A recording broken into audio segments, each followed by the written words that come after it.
δουλεύουν πάρα πολύ. Έχω μία τέτοια. Μια πελώρια λαχτάρα. Περίμενε να πει τα υλικά και μετά θα πεις ότι έχει μια πελώρια λαχτάρα. Θα χρειαστούμε 1 κιλό σταφύλι, σταφίδα. Αυτό το ξέρετε. Γνωστό είναι η σταφίδα. Χωρίς κουκούτσι, χωρίς τίποτα. Χωρίς τίποτα, έτσι. Λοιπόν, ή μπορούμε να πάρουμε και το κέρινο, την πιο χοντρή ρόγα.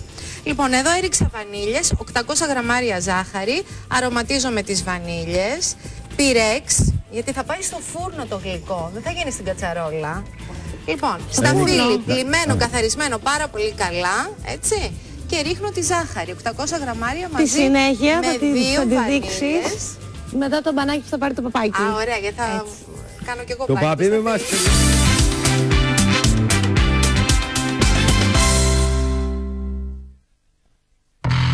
Κατεμένη με βανίλια, το γλυκό το σταφύλι και σκεπάζουμε τώρα με χαρτάκι.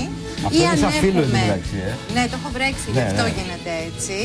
Και αν έχουμε βέβαια και σκεπαστό σκεύος, είναι ακόμα καλύτερα. Και βουαλά. Το βάζεις στο φούρνο έτσι δηλαδή? Το βάζω, βγάζω το έτοιμο. Για πόσο? Βάζω αυτό να ψηθεί για 1 ώρα. Και στη μισή ώρα να κατέβουμε καλά. Και ρίχνουμε και λίγο λεμόνι.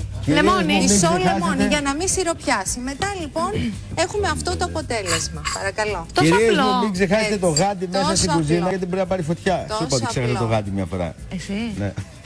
Μπορώ. Άνθρωπος. Λοιπόν, τώρα να πούμε και κάτι άλλο. Να ρωτήσω κάτι πριν το πεις, παρακαλώ, πολύ μικρό. Επειδή το είχα πάντα απορία. Πώς είναι δυνατόν αυτό το οποίο έχει 800 γραμμάρια ζάχαρη μέσα κάνεις λάθος. να μην παχαίνει? Ρώτησα διαιτολόγο και μου είπε ότι καλύτερο να τρώμε γλυκά του κουταλιού γιατί η ζάχαρη έχει 4 θερμίδες ανά 100 γραμμάρια ενώ τα λιπαρά γλυκά έχουν διπλάσιες. Συμφωνώ, δεν παχαίνει. Πώς είναι δυνατόν με τόση ζάχαρη? Δεν έχει λιπαρά, είναι μόνο η ζάχαρη. Έχουμε κάτι άλλο να πούμε.